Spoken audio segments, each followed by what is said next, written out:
Hey, hey, hey. What happened? Did you send it to me earlier?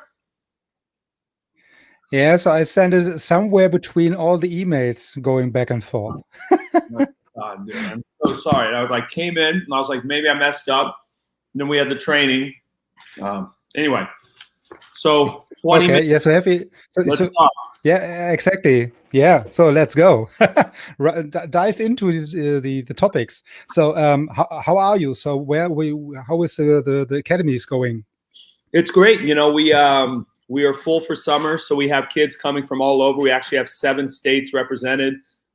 We have a Hungarian, Wow. a Spaniard who's here, and we just finished our last showcase, which was super Ah, exciting because we introduced yeah, fantasy so I football. saw it in Utah or where? Yes, it was in So, where Utah. was the last showcase? Yeah. It was in St. George, Utah. And what we did was we do as we always do, split the kids up evenly based on their rankings. But then we came up with a fantasy league, and we had a draft, and all the kids were playing, and we saw their value through our analytics and stats. And it was really exciting. All the college coaches asked, and we had like 6 kids sign with schools. Yeah, cool. Yeah, so I really get also the feedback from Mietze based on his experiences with people calling him all across the US at the moment. Somewhere or somebody from Hawaii is flying in somewhere. So Yeah. it's really a booster at the moment. Yeah, so basically the key or the initial idea was really to have a next episode on the podcast, or a short discussion at least, about all the let's say new technology stuff you're using at the moment. Yeah, so the VR stuff and so on. So this was the one I said, okay, maybe we have to talk again. So this is really exciting because I think you are the first one using this one in this water polo area, right? That's right. So essentially with the VR, if you think about it, it's just natural in our sport, and why places in Europe are more advanced than elsewhere is because the more you see water polo, the smarter you are, the easier it comes to you, right? Every day a player here plays basketball and watches the NBA on 3 games a week.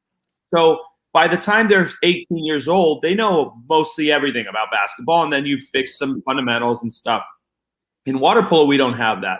And so what if you're a kid who started three years you've only been playing for 2 years?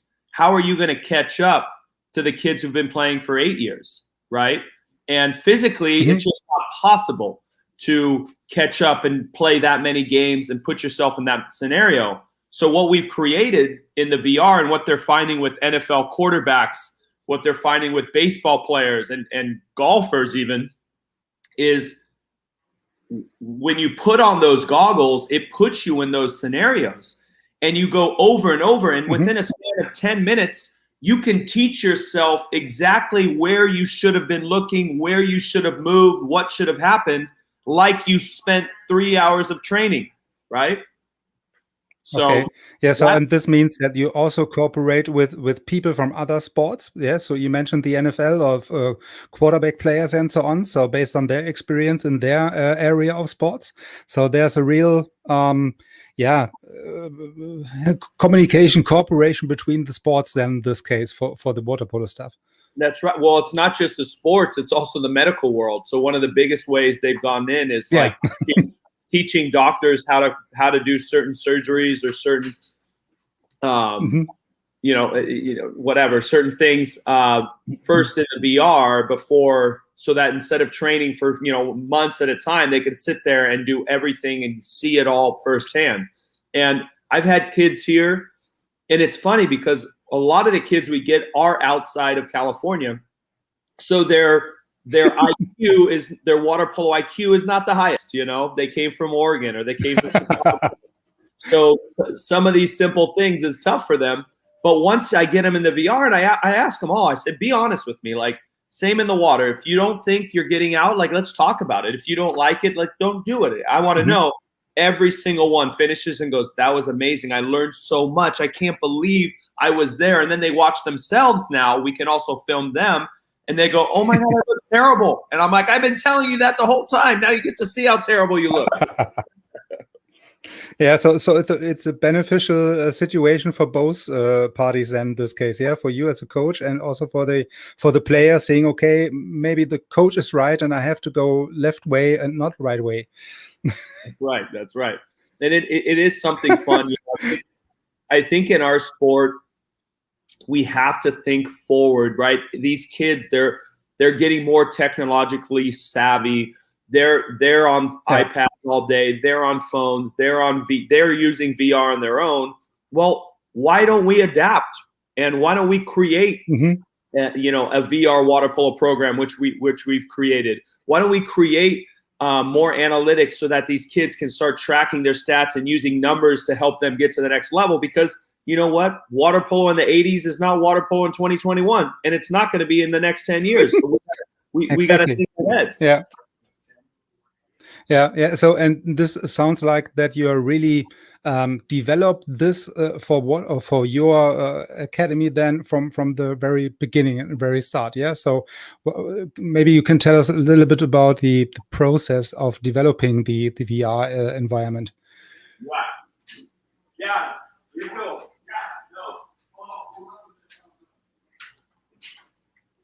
Sorry about that. So basically, there's two ways, right, that we work with the VR. One at our academy, which is kind of a specialized version where we film our athletes doing 6-on-5, front court, whatever. We have a VR camera on the head of the athletes and in behind the goal, and then we go and walk through what was happening and ask them, why did you do that? Okay, yeah. So this is very interesting because you're saying, okay, you have a camera on the head of each player, and then you do the, let's say, in my words, the recording of all these stuff, and after that you do the analysis, maybe. So this is nothing so, or let's say, not so much different as in the past or today with the normal recording and videos and so on and so forth. But you have all the other aspects about your environment and all the senses of each player in this game. Yeah, that's right. So the goal is that instead of having to film a game and have a player watch the game and then you talk it through, now the player is in their own. I mean, sometimes we just have a camera behind the player. Now the player is in the game. It's more like and then I'm already talking through the scenarios, so a player can take this video home and go over all of these scenarios 100 times on their own instead of having a coach every day. Now, we do the coaching aspect because that's something special at the academy. So I walk them through it, ask them questions. But the big goal right now, our kids around the world who have purchased this, they buy it and they go through 6-on-5. Maggie and I are talking about what they should be looking at. Why are they moving? Look here. And now without a coach, you could be in the middle of Minnesota or middle of somewhere, no water polo, and you are getting smarter and smarter and smarter every day. Okay, yeah. So in this case, I have to think about a subscription for this case, maybe for myself. Yes, to be a little bit smarter and to have the own experience with the VR goggles then. Okay, so what about the pricing or the cost for these? So you mentioned that you have also kids and players all around the world, or not only coming from the US maybe at the moment. So how is it going? So they are connect you or contact you over the website or app or whatever, and then you send what subscription? They have to buy the goggles for themselves, and how is this working?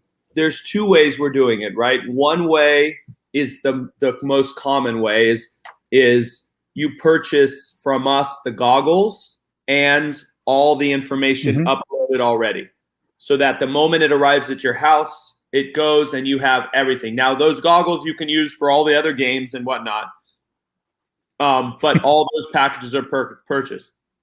This it's already in there. The second part is if you already have some of those goggles, there is a way for us to send it and download it to you. It's a little more complicated, but we have done it. And the third part, which will come out very soon, is we'll be our own store. So if you buy those goggles on your own, you just go to the store. That is where we're working towards. We're just not there yet. Okay, yeah. So in this case, in the second scenario, you mentioned that you have to put this software or the firmware or whatever from you on the goggles from the customer. Yeah, so which is already existing in this case. That's right. And that way, what we want to do with that is really control the user experience, right? Because what's happened is a lot of people, we send them kind of like a USB to download it, blah, blah, blah, or tell them how to do it. And it ends up not working and they get frustrated. And that sucks because that's not our goal. But then you turn it around and you get, now if it all shows up and it's all there, now they're very happy because it's very easy and they get to use it. And again, it doesn't exist. So this is it's really exciting for us. Yeah. So especially in the case that it's not available at the moment, you mentioned when you are your own supplier and you have your own shop and can purchase this on your own, then you are really independent. Yeah. So that's great. Also, and this is really great also for the customer you mentioned. Yeah. So for the kids and players around the world, so it's very easy to buy it as a bundle. Yeah, not each piece separately. No, 100%. Cool. Yeah, I think this would be as you mentioned because all the young kids are really working and living with all these kind of stuff. Yeah, and when we are not really adapt our sports to this one, it's not really easy then in the future. No, I think. Right now the Miami Dolphins just signed a contract to use it, and it's really interesting how football's using it, and it's kind of changed my perspective a little bit. I like the perspective of going through scenarios and talking it out, but football's also using it in a very basic model to teach athletes, hey, this is the positions of football, this is the basic movements, and I really like that, and I think we're going to start to do that as well because I want kids as young as 8, right, 10, to be able to put them on and say, oh, this is a center position, this is a goalie, kind of watch them, look what it's like, and then slowly as they progress, right, we always use crawl, first walk, run, sprint, they can eventually push themselves on the VR to be as knowledgeable as maybe some of the older athletes, and that'd be really exciting. Yeah. So in this case, you have only they come to you or to any club, let's say, with a minimum level of water polo skills. Yeah, so you are able to teach the basics via the VR stuff and so on, and you have then after that only working on the specifics and enhancements of these basic skills. That's right. And something else that's interesting that like Miami Dolphins do is, every football program, just like every water polo program, they have their own style, right? So when you come play for, Stanford, there's a style and there's plays at Stanford. If you go play for UCLA, there's styles and plays. So what we're telling all these colleges as well, it'd be so valuable if the recruits, before you show up to the first day of practice, you've had a month of all of their so now you know everything. So a coach doesn't have to waste a month teaching you, hey, we don't do that. This is play B. This is play C. Whatever it is. Right? Yeah. So you are able to, let's say, provide the playbook in upfront.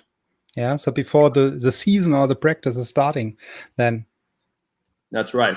I think it is really, really interesting that you mentioned the connection between football and water polo, because I think we can really benefit from the from other sports which are let's say more popular, maybe not in the US but also in Germany. So when we can benefit from football or soccer in this case here in Europe, so I'm pretty sure that they will use some kind of stuff also in the future. Yeah, no, I think, and that's just been it, Andre. It's like we the VR was a Stanford connection I had, and we started talking. And a lot of people, it's so hard, they don't have times. And I think from my point of view, it's always been, well, that's what I've taken my role as, is what do I do to help the sport? Whatever it is. We take a team to Croatia, and they said, you can't take women's team because there's no women's water polo in Croatia. And I said, well, let's start it. And so we're gonna start helping, and we're already have some teams coming out. We're gonna have coaching series. Maggie's gonna do some things out there, and mark my words, and hopefully in 10 years there's a women's program and Maggie's playing for it in Uke, right? And and then the fun thing really has been the big push on our game desk, right? I know a lot of companies have really tried to come in the water polo and make the stats all digital, which is great. And I think everyone's doing that right. Yeah. But what's really, I feel, separated us is that connection to the individual athlete. Everyone's about the club, the tournament. We're about the athlete, right? And that's what's so exciting is I finish a game in Utah and I have 20 athletes running after the game to their phone so they could see all their stats and their plus or minus and understand where their value is. Yeah. And then after a tournament, when an athlete comes to me and says, hey, I feel like I didn't do that well, we can look at their last 5 games and go over and say, well, look how many turnovers you had during the weekend, or look at how many ejections. These are little things that we can fix and help them be better, instead of you finish.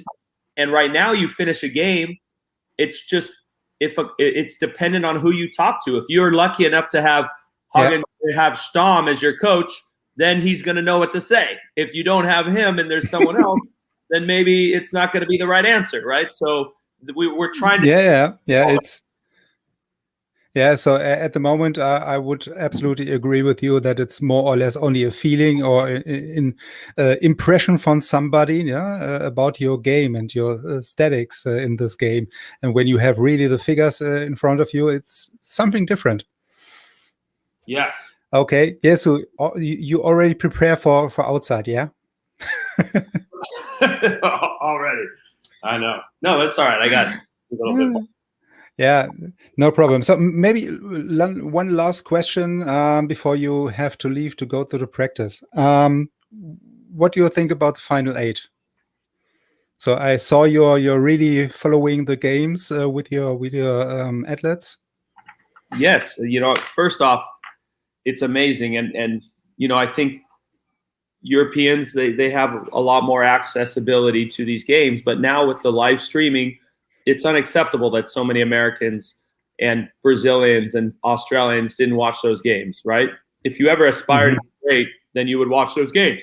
And if you didn't, then I don't want you coming to me telling me that you think you should be great. So that's first. And like for me, what I thought of the Final Four, or the Final 8, I thought, look, I think Len's done a good job. It's exciting to watch that, the lights and the excitement around it. The live stream was good. I thought the level didn't seem as high to me this time around.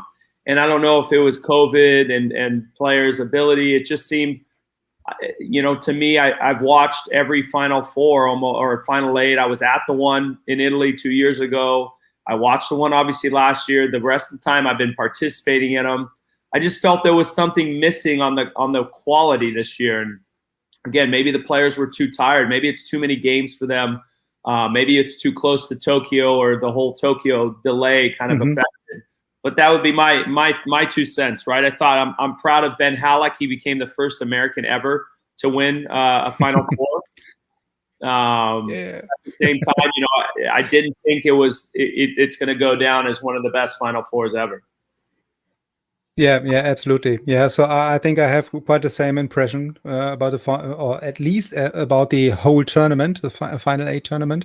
That's, but I guess I would say this is based on the situation before the tournament, before the Final 8, all the weeks and months before regarding COVID and so on. So I think this is really the reason for maybe that it's not on the highest level this year, or was not on the highest level this year. And then the last thing I'll say, and then I do have to go, is I'm disappointed that it's in Serbia. I just don't understand that, right? Like I don't understand how if we're trying to grow the sport, we keep these tournaments in the areas where the sport's the biggest and strongest, right? Now, if you always every other year you want to go back to a Serbia and Italy, a Spain, do it. But why? Explain to me why the fastest growing European, it seems like one of the fastest growing European leagues that wasn't even around really when I played was France. Why is France not hosting it? That's a push right now. We should do whatever we can to get them to host it, right? I know Germany was. Yes. It was original in Hanover, to be honest, but we are not able to host it. Waspo was not able to host it due to the medical stuff and COVID stuff and security checks, COVID checks, and so on and so on. And so I think this is maybe then the reason for this year. But next year, I would absolutely agree with you. But this year, I think Belgrade was really the safest one. And let me ask you, reason, I guess we're really all around, all for the better of the sport, and we think that if all the countries, playing is at a higher level is going to help the sport, which we all know it is. Why wouldn't there be a final eight in the U.S.? Why wouldn't there be a final eight in Asia? And I don't want to hear like a money situation, because we know the money that they get. Obviously, that's their job, is to market and to get enough money to say, hey, clubs, instead of paying to go here, we're going to figure out, and I guarantee I can find a sponsor in New York that's going to host these guys, or Miami, have a wonderful tournament in the U.S., and then all of a sudden people know who these athletes are. Because I go to my athletes who, again, are top-level athletes, and I say, do you know who Prokofiev is from Russia? Do you know who Valanki from Hungary is? And they have no idea. And that's a little bit their fault, but it's a lot more our fault, because we don't give these athletes the exposure they need. And so the clubs anyway need the funding and the budget for the final eight. So maybe the costs are not so much higher. I agree. Good. Okay. So you have to leave, I guess. So thank you very much. So we have to talk again about these VR stuff. Okay. Yeah. Look, text me anytime or email me. I can find, like, this time always on Wednesdays is the best. It was just today I have this thing at 12:30. So see you, Andres. Okay, no problem. So thanks for your time. Have a good day. Thank you. Bye.